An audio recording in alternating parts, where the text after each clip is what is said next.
screen ay sabi diyan is meron kang ano ba sa passion, meron kang damdamin o maalab sa pagmimisyon. Yan.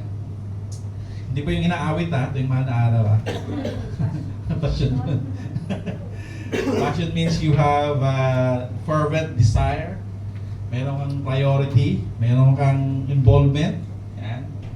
At alam niyo po ba, bukas ay magdadaan po tayo ng prayer and fasting, September 15 to 17. Yan. So kung gusto niyo pong samahan kami, ay hinihikayat po ang lahat. Kung nais niyo pong i-give up ang inyong first meal, second meal, or full meal. Ang iba naman po ay nais i-give up yung pag-social media. Yan. Kung gusto niyo i-ano niyo muna, from this time, Lord, hindi muna ako magbabrowse sa Facebook. Yan. Hindi ko muna i-message yung aking mga followers. Parang gano'n. O kung gusto niyo naman, mag-fasting po kayo sa inyong pagiging mainit din ng ulo. Yan. Yan. O di kaya mag-fasting muna tayo sa ating pagiging dito matampuhin. Ibig sabihin po yan, i-send po ni Mrs. bukas ang yung mga prayer item po natin or prayer focus. And we will be praying together. Sama-sama po natin ginagawa itong pananalangin ito in preparation sa ating 4th year anniversary. Yan. So I pray na lahat po tayo ay magkaroon ng ganitong klaseng involvement. Yan. So ngayong hapon po, ang pag-aaralan natin, since we are in the month of missions, yan. Ewan ko lang kung naalala niyo po itong message na ito, pero uulitin ko sa inyo. Yan. So saving the lost. Yan. Sagipin ang mga nawawala. Yan. Hindi yung nagwawala kasi pag sinagip mo yung nagwawala, baka ikaw yung masaktan. This week is medyo may tragic events po sa Christian community, sa Christian world. Isa pong apologetic ang inassassinate. Alam niyo po yan, nakita natin sa Facebook.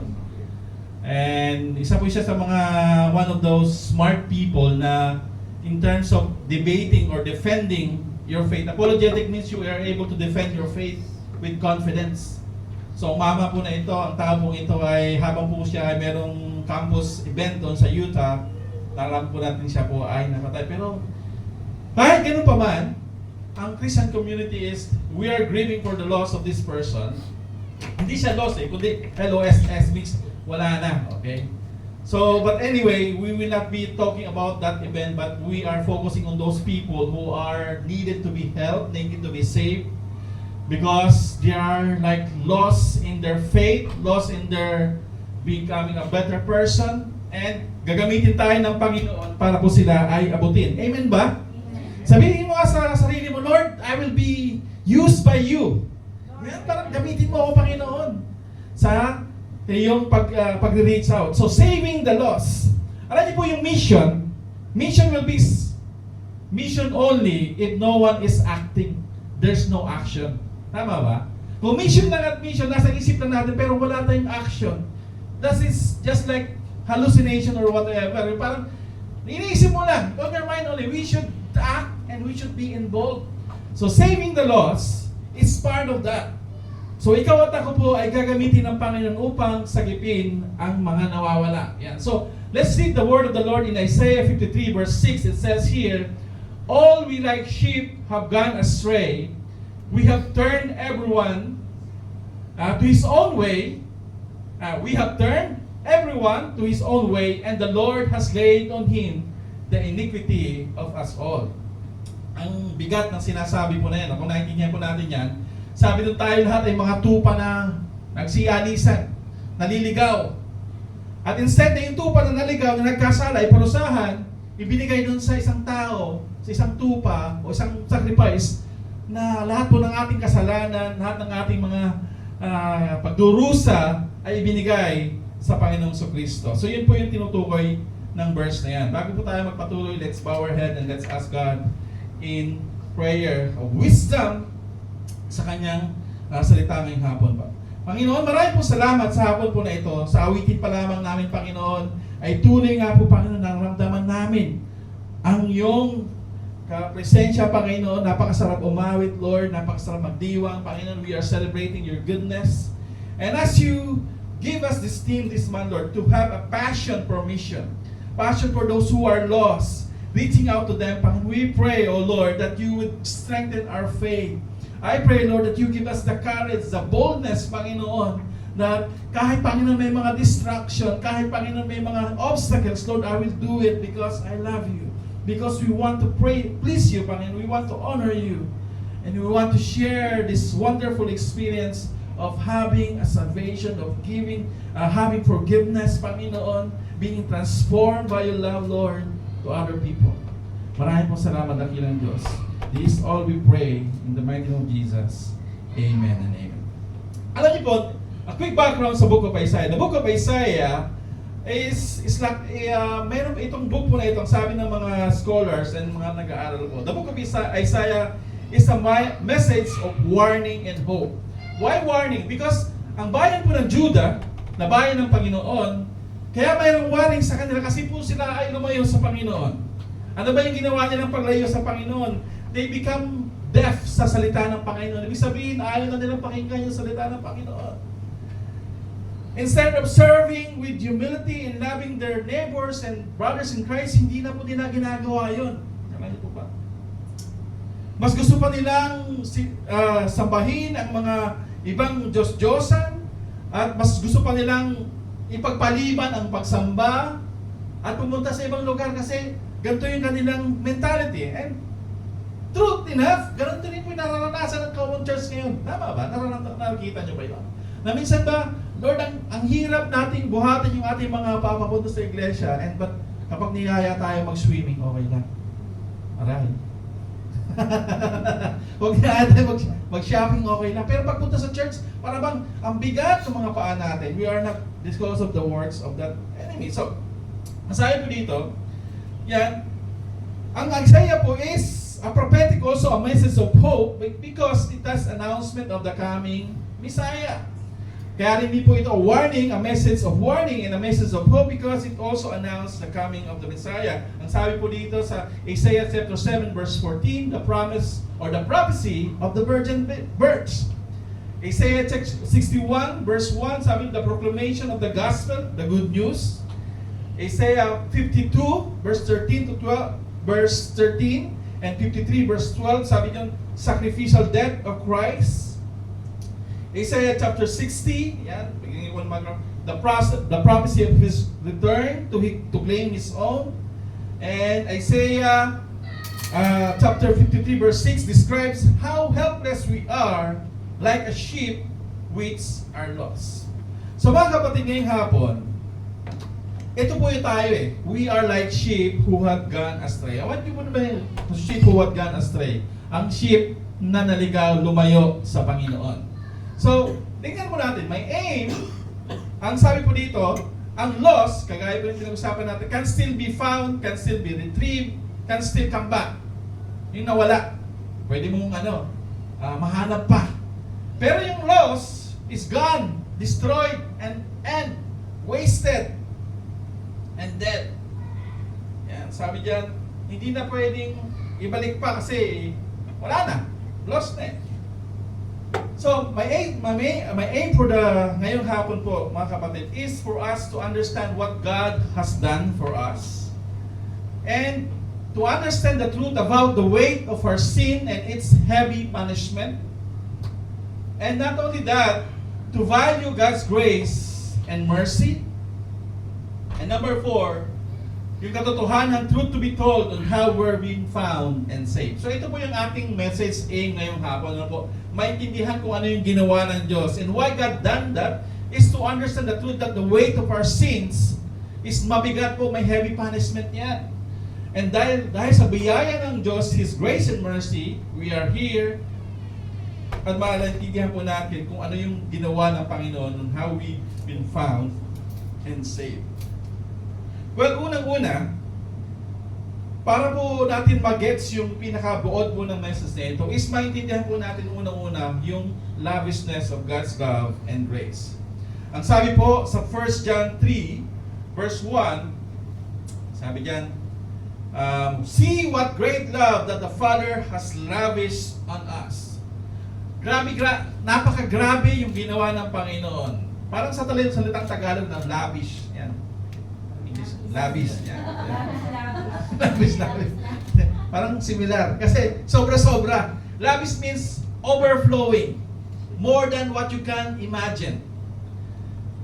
See what great love, sabi ng the Father has, parang napakadakilang pag-ibig ng Diyos ang ibinigay sa'yo, sobra-sobra pa. Sa isang tao na makasalanan, kagaya ng kanta natin, isang makasalanan na walang karapatan, walang maraming pagkukulang, ngunit minahal ng Panginoon. Alam niyo po ba kung dahil sa hindi sa pag-ibig ng Panginoon, hindi niya gagawin yun na isend ng kanyang bugtong na anak? Why would he do that? Ikaw ba is para bang yung tao na yun na nanakit sa'yo ng damdamin, sinaktan ang iyong puso, iniiwan ka, lumayo sa'yo, at then yet, ikaw ba yung nagkusa na isa'y abutin? Sino po yung gano'n, no? Na kunyari, nagkagalit, di ba, na merong hindi pagkaunawaan, tapos kahit hindi kayo may pagkakasala, ikaw yung umaabot. Naranasan niyo na po mong gawin yan? Yan. Sa atin po, baka tayo, ikaw may kasalanan, ikaw ang mag-abot. Yan.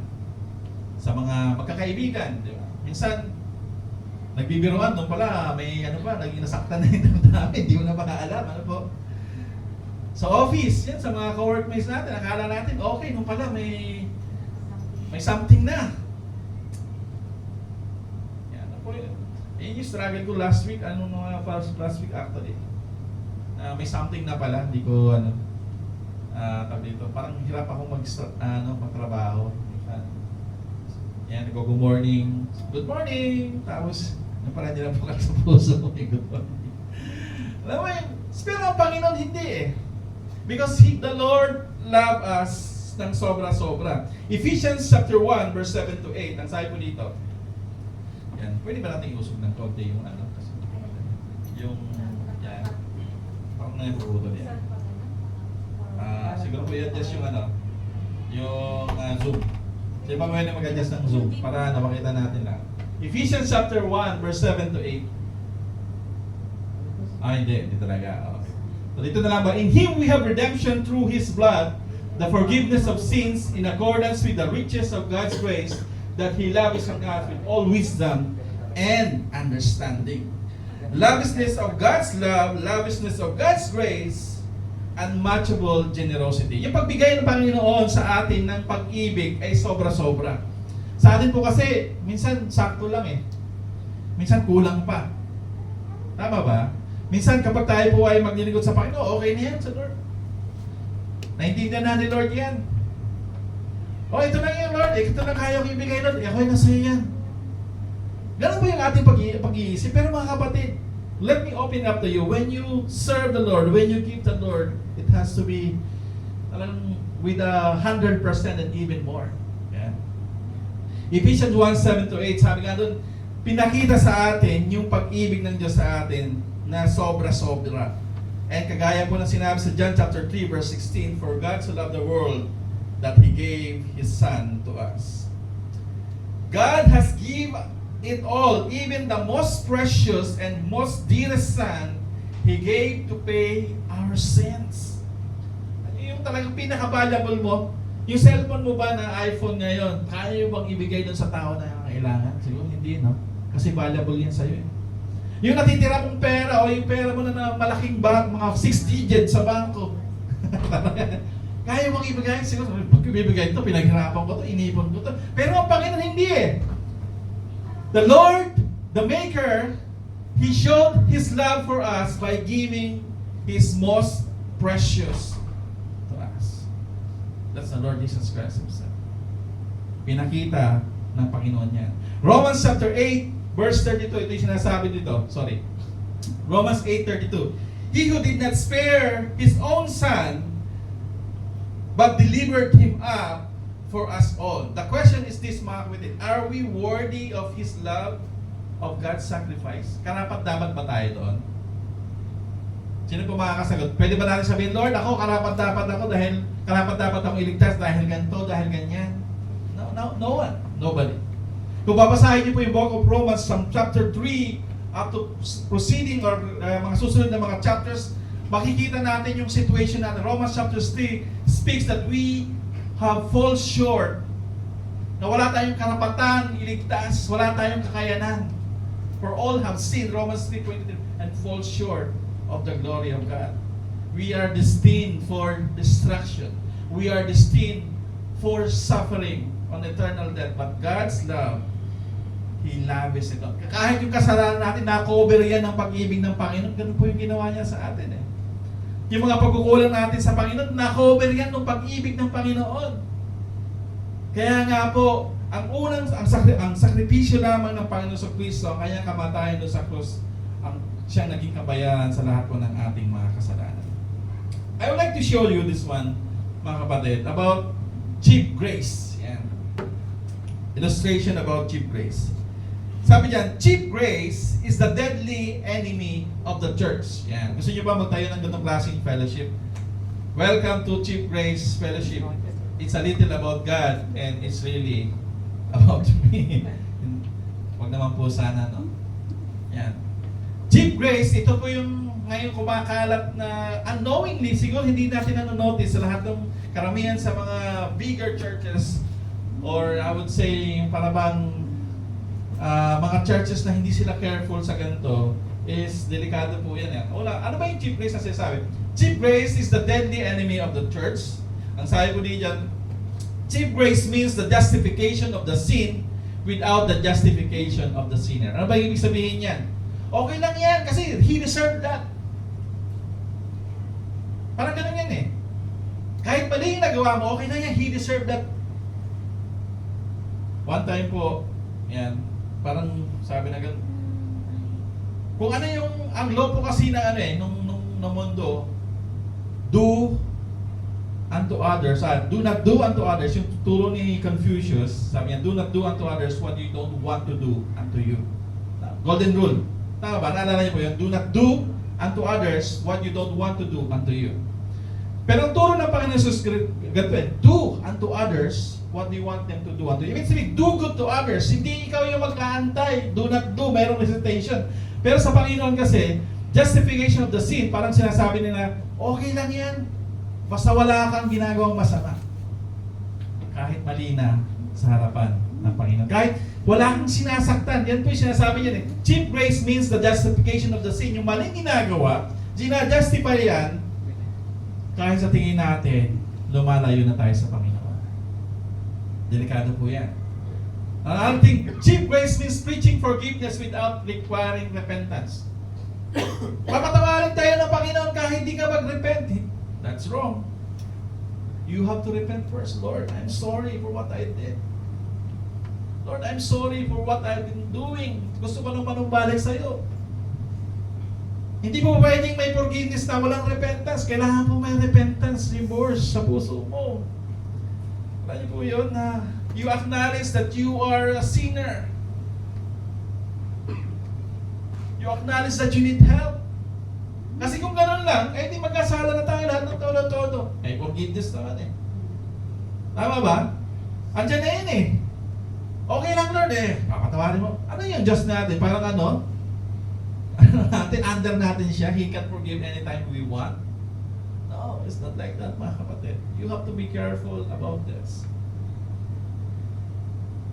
And what we could versus sa costly grace. Costly grace means it is the gospel we must sought again and again. Ano yung ibig sabihin yan? Again and again. Kapag meron pong pintuan, hindi yan bubukas kung hindi ka magdo-doorbell o kakatok.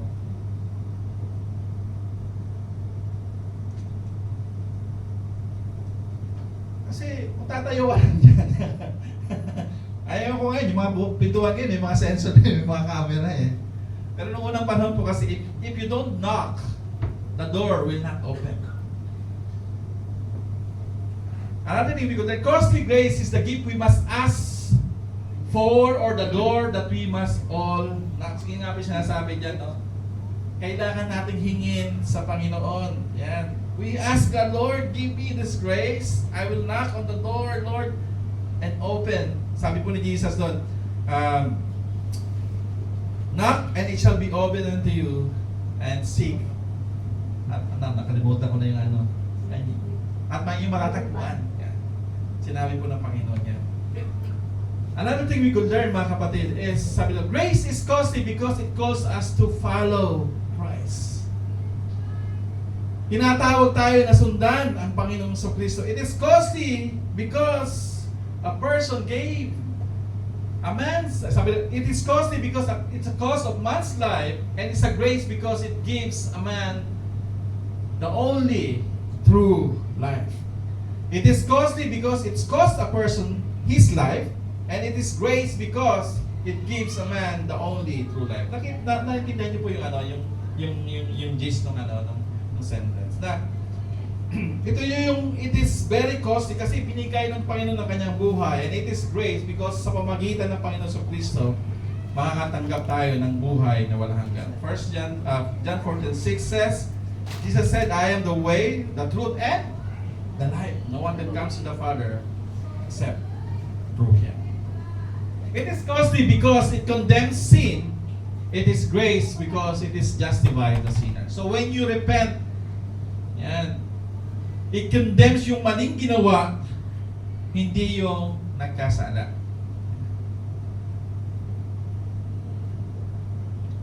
Another thing, above all, it is costly because it's cost the life of God's only Son. It is grace because God did not hesitate or hold back to give His dear Son as the perfect sacrifice for our sins. Amen to that. Amen to that. Ang grace natin pong dinadanas ngayon, it costs the life of Jesus, God's only Son. And the Lord did not hold back para po natin maranasan yung biyayang ito. So, ibig sabihin ng labis, sobra-sobra. Na ang isang unvaluable person or unworthy person may namatay para sa kanya, which is the most valuable person in heaven. Walang iba kundi ang Panginoon. That's a very costly grace. Number 2, costly grace is the incarnation of God. So yung biyayang ito ay nararanasan natin dahil po sa biyayang galing mula sa Panginoon. Yan. Number 2 that we could learn is letter O, overflowing mercy of God. Kanina, labis na pag-ibig. Pangalawa, overflowing mercy. Parang yung pasensya mo sa anak mo na makulit. Minsan may hangganan po yan, di ba? Sa Panginoon hindi eh. Sobra-sobra. Hanggang buhay, merong mercy pa rin ng Panginoon na binibigay sa iyo. Pero sa atin may limit kasi yung pasensya natin. Minsan, hindi na natin maano, di ba? Kunyari, bad mood ka, masama yung gising mo. Pagdating mo sa office, maraming ay nako, yan.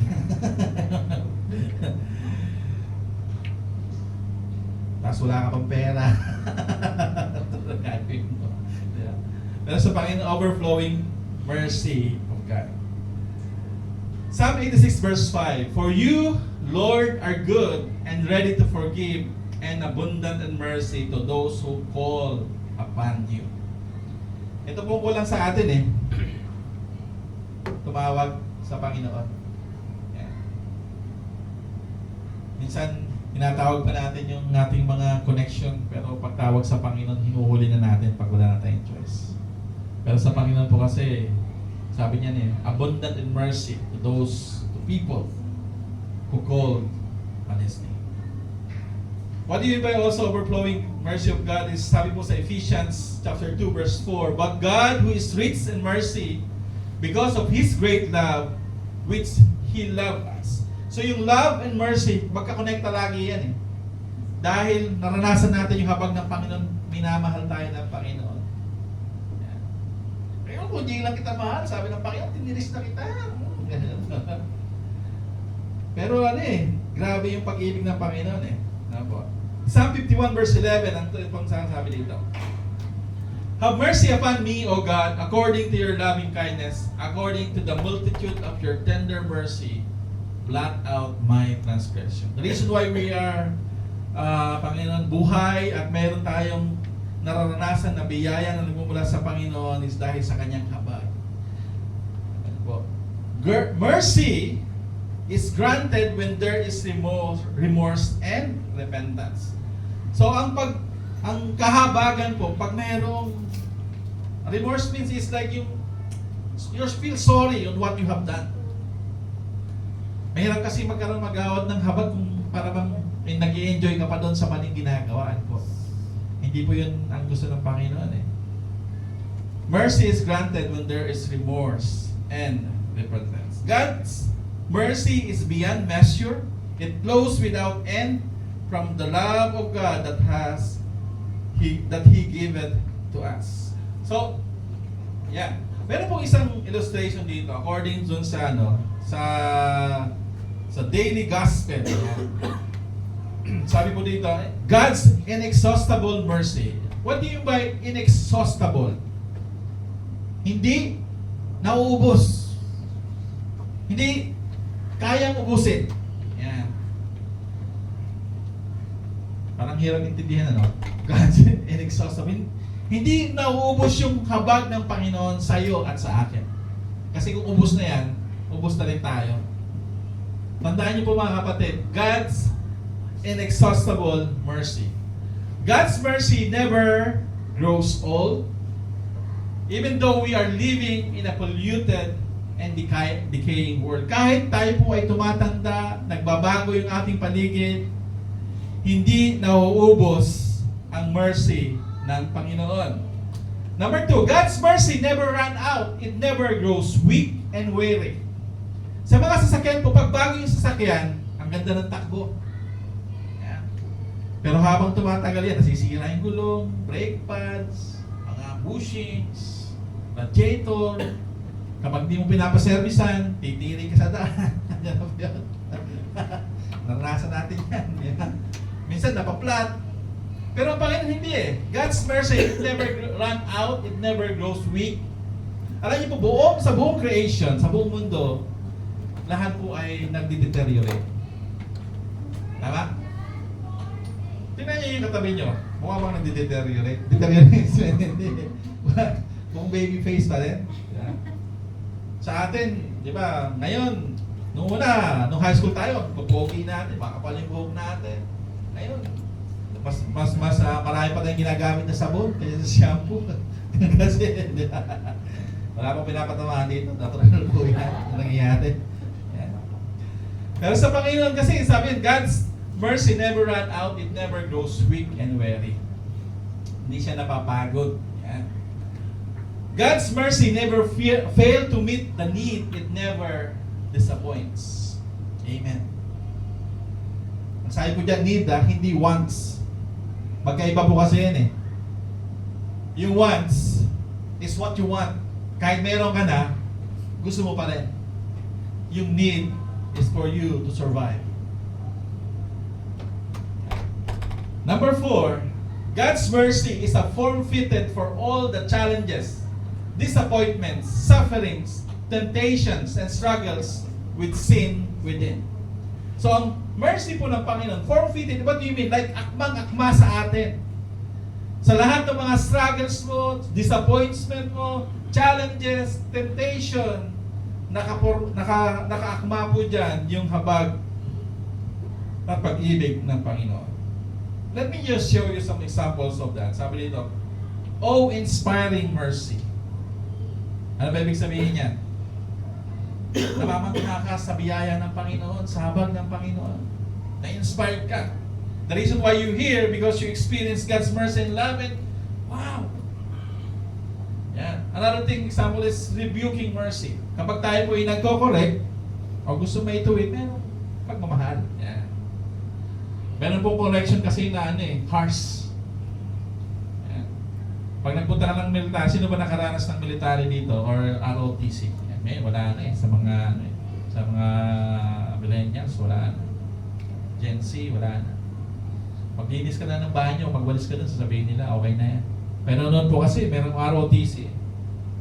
Ang sabi ng motto ng ROTC, obey first before you complain. Wala, kapag nagkamali ka, parusahan ka. Kahit nasa gitna ka ng daan, push up. Sa atin po, pag nagko-correct tayo, merong pagmamahal. Merong pag-ibig. Tandaan niyo po mga nanay, joke na. Mga asamang babae. Diba? So, strengthening mercy, meron, pinapalakas ka. Yan. Ay, mga example lang po, huwag na natin masyado itong bigyan ng focus. Yan. Sinerge ko lang po ito at nakita ko na yan, share. Pero bago tayo pumunta dito sa letter S, the ever merciful God has the purest passion to bring us back to Him, not for our glory, but for His glory alone. Yan. So una-una, God's love is sobra-sobra. His love is, and pangalawa is overflowing yung mercy ng Panginoon. At sa piling ng Panginoon, we are saved, and we are secure. Bigyan ko po kayo ng mga verses about that. We are saved, Ephesians 2:8 and 9. For by grace you have been saved through faith, and that not of yourselves. It is the gift of God, not of works, let anyone should boast. Napakalinaw po ng sinasabi ng salita ng Panginoon. For by grace, ikaw ay naligtas through your faith. Through faith. Hindi dahil sa iyong sarili. It is the gift of God, bigay ng Panginoon. Hindi dahil sa ating mga gawa, kaya wala po tayong dapat ipagmalaki. So sa piling ng Panginoon, you are safe. Ligtas ka. Dahil po sa biyaya at habag ng Panginoon. Number 2, you are safe. Romans 8:38 to 39, sabi doon, for I am persuaded that neither death, nor life, nor angels, nor principalities, nor powers, nor things present, nor things to come, nor height, nor depth, nor any other created thing shall be able to separate us from the love of God, which is in Christ Jesus our Lord. So you are safe. You are protected. Secure ka. Hindi ka lamang ligtas from eternal death and damnation, but you are safe. Alam niyo po, pag nasa bahay ka, safe naman, you feel safe and peaceful. And then number 3, you are secure. Sabi po dito, Ephesians 1:13, sabi, in Him you also trusted after you have heard the word of the truth, the gospel of your salvation, in whom also, having believed, you were sealed with the Holy Spirit of promise. So secure, tatak ng Panginoon. Pag tayo po ay bibili sa mga supermarket, yan. Binibili lang po ba natin yung kahit okay na? Yan. Mapili ba tayo mamalengke? Yan. Sino ba mapili mamalengke dito? Ayan. Kunyari, huwag na tayo mamalengke, sa magsha-shopping. Kung magsha-shopping kayo, kunyari meron kayong 10,000 dirhams. Ano yung una niyong bibili? PlayStation. Gold, sabi na. PlayStation. Si nanay, kung mayroon kang 10,000 dirhams na, anong unang mong bibili na? Anong unang bibili? Kunyari meron kang 10,000 dirhams. Ano? Air ticket. Ano sabi ni Nay? Ano mo? Ibibigay sa nangangailangan? Wow, labo ka dyan. Ako, nangangailangan. O, lahat kami nangangailangan. Ibibigay si nanay. Si Ate Ande, kunyari may 10,000 ka. Yan. Bahala, gusto bili mo anong gusto mo bilhin. Anong unang gagawin mo? Bibigay sa anniversary. Baba. Gusto mo 100,000. Parang gano'n. 120 po. 120. Yan. Aba, gusto maging contractor. So kung meron kang sobra sa sabi doon, when we buy something, we compared with our quality versus non-quality products. Tama? Sa Panginoon kasi, you are tinatakan ng Panginoon na quality ka, hindi ka yung rejected or damaged. Ikaw ay binago ng Panginoon. Ito yung purpose and you are secure. Okay ka. So salamat doon sa biyaya ng Panginoon na tayo po ay safe and secure. Meron pong isang sa isang farmer, sa isang pastol, paano mo malalaman na yung tupa ay stress? Tingnan mo yung katabi mo. Hindi naman, basta. Alam niyo po, sa isang sa isang pastol o isang shepherd, malalaman niya yung kapag stress yung tupa, kapag nalalagas yung mga yung mga wool niya, may mga patsi-patsi, yan. Naranasan niyo po ba yung magka-poknat? Yung alopecia kung tawagin. Meron na ba narito? Yan. Yung parang nagkaroon ka ng poknat dito sa ulo. Yan. Ako po, naranasan ko na yan. So, sobrang stress. Ano po? Buti nga, hindi tumagal. Tumubo din.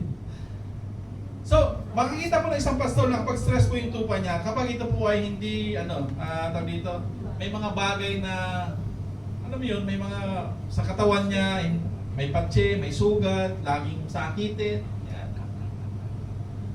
And, para bang nalilito. Yan. Walang focus. Kasi nga, hindi siya feeling safe and secure. So sabi po dito, how to calm or yung how to cure the stress shift. Yan. Ang sabi po dito ng isang research, sabi nila, how to calm a stress shift, let it go on the open yard together with other sheep. So kapag ang tupa ay malungkot, sabi nila, let it go, punta sa church, have fellowship with other sheep. At ang sabi po dito, sheep can remember at least 50 faces. Mga mukha. Yan, sabi doon. So, kapag nakikita ng sheep na ito'y kaibigan niya o kapalagayan niya, nawawala yung worry, nawawala yung trouble, nawawala yung stress. A lost sheep is alone and prone to any form of attacks. So, kung gusto mong mawala po yung stress, punta po tayo sa church. We could pray. Yan. Alam po natin yung stress is talagang very challenging yan. Alam niyo po, this week is talagang isa sa mga challenging week. Yan. Ikwento ko na po sa inyo para alam niyo. Yan. Meron po kaming deal sa company, colleague ko, other nationality. Meron dumating na sasakyan. So, pinamodify niya. So, ang modification is worth like 32,000. So, naayos, nagawa. Nung pala may sira yung makina, ano po yun? Hindi niya ma-enjoy. Ngayon, nung hindi niya na kayang i-pacify o pakalmahin yung customer, ako na yung sumalo, ano po? So, sinalo ko ngayon. I'm trying to close the deal. Sabi ko, don't worry, kami na bahala. Pero hindi po nangyari. Kinuha niya yung sakyan at sabi niya, I will file complaint, blah, blah, blah. Sige. So, another thing, mayroon na namang isa, back jump. Ginawa yung makina. Pagkatapos i-drive, nasira, tumirik. Ano niyo po yun, patong-patong na challenges. Yan. Tapos dinala ng customer yung sasakyan sa amin, umaandar. Nung pinalitan namin ng gulong, saka ng bumper lang para i-passing. Ayaw na mag-start, nasunog yung computer. Alam niyo po yun, parang sa Lord. Panginoon ko. Ano po, at hindi nila kayang i-handle nung nagkaroon ng problema, sa akin na binabigay kasi, happy, alam niyo po yun, it was a really stressful week. Yan, at talagang mabigat.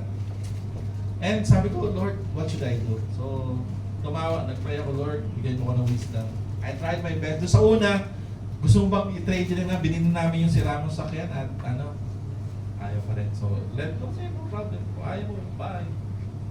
Yung pangalawa, yung nasirang makina rin, sige, ayusin namin ito. Okay siya. Salamat sa Panginoon. He's happy. It's okay. Yung pangatlo, okay din. Yan. Sige, okay lang. Nasira yung PCM, computer, kailangan palitan. There's no problem. Yan. Pero may mga bagay kasi once you, alam niyo po, hindi mo pa natatapos yung isang problema, ay na naman, parang si Job, parang ina-absorb pala niya yung pagkawala ng kanyang yung mga tupa niya, nawala naman yung mga camel. Habang ina-absorb niya yung dalawa, nawala naman yung mga donkey. Habang ina-absorb niya yung mga kayamanan, nawala yung problema, namatay yung mga anak niya. Alam niyo po yun, habang ina-absorb niya yung mga problema ito, nagkasakit naman siya. Habang ina-absorb niya yung mga bagay nito, iniwan siya ng misis niya. Those things are really pounding you hard, giving you difficulty, pero salamat sa Panginoon, I was still able to stand. Alam niyo po, hirap ka na sa customer, hirap ka pa sa kulig mo, minsan hirap ka rin sa amo mo, sa boss mo. Kaya mag-resign na ako. Hindi pa tapos yung visa ko. Joke lang yan. Pero sa Panginoon niyo, sa biyaya ng Panginoon, I will say, alam niyo po, very heavy this week, with all honesty. Talagang sinasabi ko kay Elves, sabi niya, sige. Ayaw niya rin absorb kasi siya rin, may problema rin sa work niya. Alam niyo po, when you are like, pag ano na lang, sa bahay, ayaw na, ano, maganda tayo magluto. Kaya, Jollibee na lang. Hindi naman Jollibee yung mga katawan namin. Para bubuhay yun. Stress eating. Diba? Pero, this word is like when you are with the Lord, na-experience mo yung kanyang mercy and grace, you feel safe and sound. Alam mo kung ibang tao yun, siguro kung mababaw lang yung ating pananampalataya sa Panginoon, baka tumbling na talaga. Hindi lang yung struggle namin sa work, sa pamilya, kundi struggle mo rin sa ka-flatmate mo. May mga ka-flatmate kami doon talagang pasaway. Alam niyo po, talagang ayaw isarado yung pinto. Madaling araw na, bukas yung pinto. Alam niyo po. Tapos hindi sila marunong maglinis. Alam niyo, parang... Tapos parang reklamo namin sa GC ito, mga tao na ito. But what can we do? Yeah. Eh, hindi naman kami may-ari ng flat. Yeah. Hirap ano po. Nakakaranas ba kayo ng ganong klaseng mga challenges and stress? Pero sa Panginoon kasi, I was reminded for this, that when you are with the Lord, hawak ka niya, yan, kahit marami kang problema, is okay lang. Kasi malalampasan po natin yan. Amen? Number 4, truth to be told. Yan. Acts chapter 2, verse 38, it says, Then Peter said to them, Repent and let every one of you be baptized in the name of Jesus Christ for the remissions of sin, and you shall receive the gift of the Holy Spirit. Paano po mahikayat yung mga nalilong nawawala? Sabi ko, truth to be told, sabihin mo, kailangan natin magsisi. Ano, kapatid, anak, kaibigan, hindi matatapos yung buhay mo kapag hindi matatapos yung problema mo, magiging paikot-ikot din lang yan kapag hindi mo isinuko sa Panginoon. Minsan kasi ang problema talaga ay nasa ating puso, tayo mismo. We need to be close sa Panginoon. We need to i-restore muna yung relationship natin sa Panginoon. Ang sabi diyan, we will receive the gift of the Holy Spirit. Minsan ang hirap sabihin ng totoo kasi minsan ayaw natin makasakit. Sabihin pa natin na, sige, okay na. Sino po yung ganito na ano, parang nahihiya tayo magsabi ng totoo kasi ayaw nating maka-offend. Ayan. Alam niyo po, sa field namin, sa field ng secular, yung trust po kasi nabibuild yan kapag mayroong honesty. Ayan. Kahit masakit, honest ka. People sometimes don't accept that. Kasi gusto nila sugar-coated yung sasabihin mo. Pero kung naging honest ka, ito yung totoo. Alam niyo po, maraming beses ko yung naranasan yan. If I tell the customer what's truth, ano yung nangyari, they understand. Pero may ibang mga nationality tagala ang hirap i-deal. What will I do with your sorry? Parang sinabi ko sa akin. Ano gagawin ko sa sorry mo? Yan, maayos ko ba ito? No, it will not. I know it's difficult, pero let me do my work. Some people understand, but some people don't. Pero sa atin po, sa ating pananampalataya, sabi doon, truth to be told, sabihin po natin yung katotohanan. Who is the truth? The Lord Jesus Christ Himself. So, continue po tayo. Truth to be told, sabi dito, first command of Jesus, come follow me and I will make you fishers of men.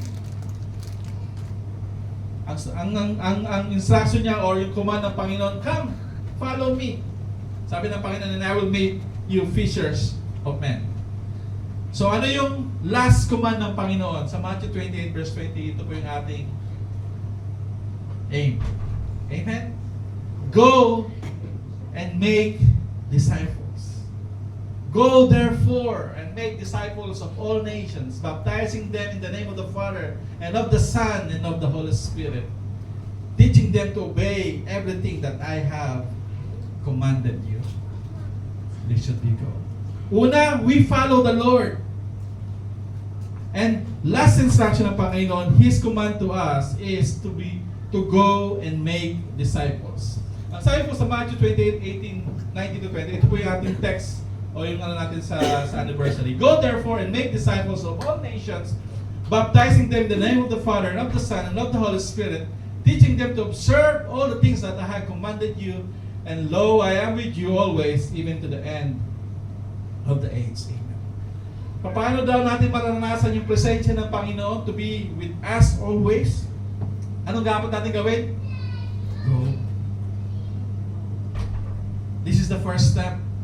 Gusto mong maranasan yung biyaya at presensya ng Panginoon that all these things shall be added unto you? Ito po, go and make disciples. Meron na po tayong target invite sa isip natin sa ating anniversary. I pray that we should do that. We pray for that person. Lord, I'm inviting my friend, my classmate, yan. Yung kalaro natin sa basketball, yung ibang church. Di po. Yung mga bago, yan. Truth to be told, Romans 1 verse 16. What a powerful verse. Sabi niyan, I am not ashamed of the gospel of Christ, for it is the power of God to salvation for everyone who believes. Lord, hindi ko kinahihiya na ako'y mananampalataya. The Lord Jesus Christ said, kapag kinahihiya po natin siya dito sa lupa, when we reach there, hindi rin po tayo i-acknowledge ng Panginoon. Huwag po natin kahiya yung ating pananampalataya. Yes, I am a Christian. I believe in the Lord Jesus Christ who died on the cross.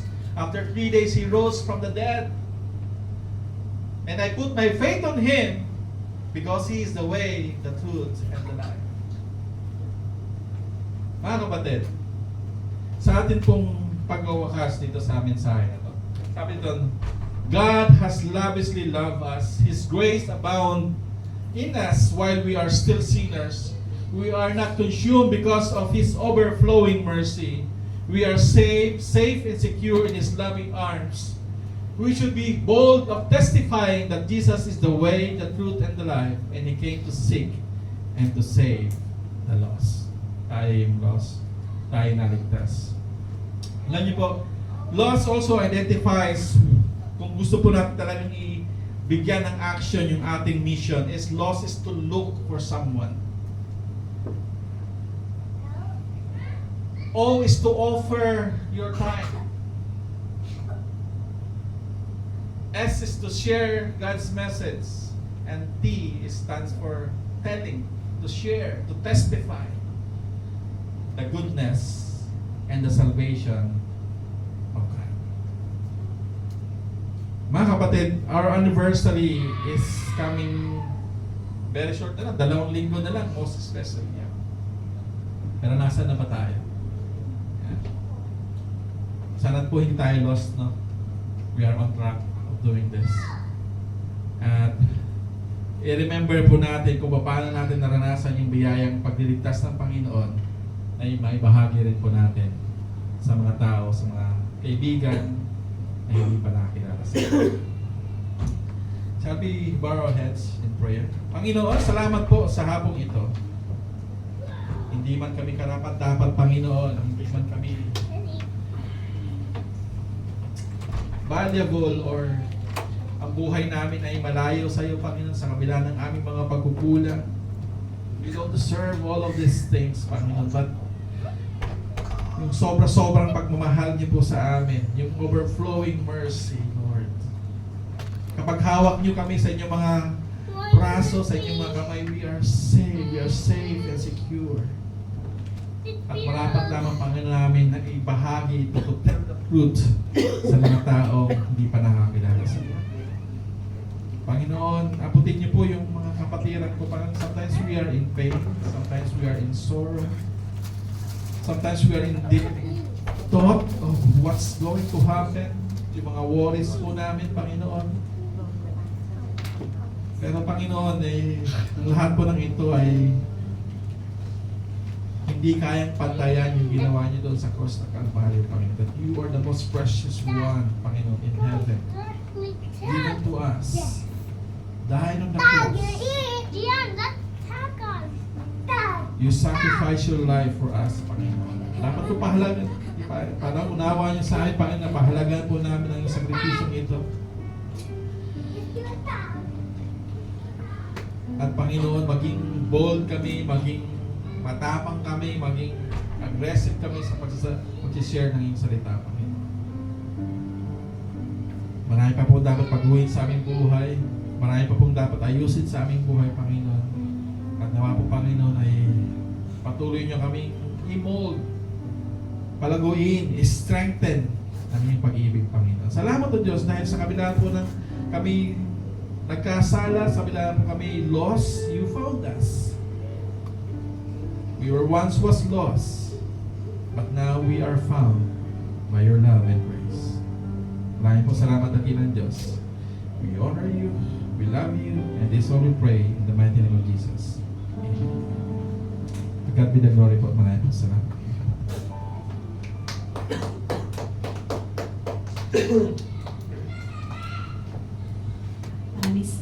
Maraming salamat, Pastor, sa iyong mensahe ngayong hapon.